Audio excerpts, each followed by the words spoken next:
মেহেরপুর সদর উপজেলার আমঝোপিতে ইসকন নিষিদ্ধ এবং আইনজীবী সাইফুল ইসলাম আলিফ এর হত্যার বিচারের দাবিতে বিক্ষোভ মিছিল করেছেন। ৬ ডিসেম্বর শুক্রবার বিকেল ৪ ঘটিকার সময় বিভিন্ন মসজিদ থেকে খণ্ড খণ্ড মিছিল যোগ দিয়ে আমঝোপি বাজারে প্রধান প্রধান সড়কগুলো বিক্ষোভ মিছিল করেন বিভিন্ন মসজিদের মুসল্লি সহ আরও অনেকে।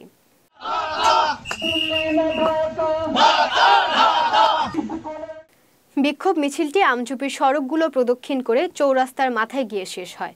এরপরে সংক্ষিপ্ত আলোচনা করেন মেহেরপুর সদর উপজেলা বিএনপির সাধারণ সম্পাদক ও আমঝোপি ইউনিয়ন পরিষদের সাবেক চেয়ারম্যান সাইফুল ইসলাম। চট্টগ্রামে নির্মমভাবে আইনজীবী সাইফুল ইসলাম আলিফকে হত্যার ঘটনায় নিন্দা এবং অবিলম্বে ইসকনকে নিষিদ্ধ ঘোষণার পাশাপাশি আলিফ হত্যার সাথে জড়িতদের গ্রেফতার করে দ্রুত আইনের আওতায় আনার দাবি জানান তিনি।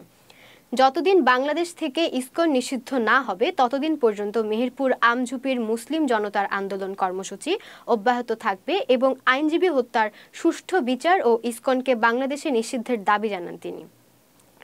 এই সময় আরও উপস্থিত ছিলেন বিএনপির নেতা ও জনতার চেয়ারম্যান শফিকুল ইসলাম, আমঝোপি দক্ষিণপাড়া জামে মসজিদের ইমাম কারি মাহমুদ বেল্লাল হুসাইন, আমঝোপি মাঠপাড়া জামে মসজিদের খতিব মুজিবুর রহমান, আমঝোপি মধ্যপাড়া জামে মসজিদের খতিব মাওলানা শাহজাহান, আমঝোপি শেখপাড়া জামে মসজিদের খতিব হাফেজ আবুল খায়ের, আমঝোপি হাটপাড়া জামে মসজিদের খতিব মুফতি মাওলানা শামসুর রহমান, বিশিষ্ট ব্যবসায়িক আমিরুল ইসলাম, মাস্টার ফয়জুল কবির সহ এলাকার গণ্যমান্য ব্যক্তিবর্গ উপস্থিত ছিলেন।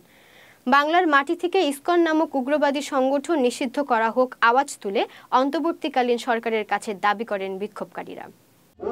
হিন্দুত্ববাদী ইসকন জঙ্গি সংগঠন নিষিদ্ধের দাবিতে আজকের বিক্ষোভ মিছিলে উপস্থিত আমঝোপি গ্রামের আমাদের সমস্ত ধর্মীয় প্রতিষ্ঠান মসজিদের হযরত ইমাম সাহেব এবং মুসলিম জনতা ভাইরা সকলকে আমার আন্তরিক সালাম, আসসালামু আলাইকুম।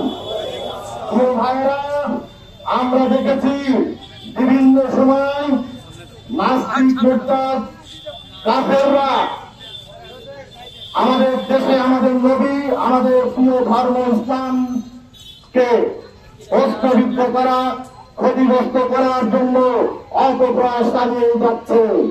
এজন্য আমাদের এই আজকের বিক্ষোভ মিছিলের মাধ্যমে আমরা আমাদের দেশের অস্থায়ী সরকারকে জানিয়ে দিতে চাই, ছাত্র জনতা বিগত 5 তারিখে বিপ্লবের মধ্য দিয়ে অস্থায়ী স্বাধীনতা আমরা অর্জন করেছি।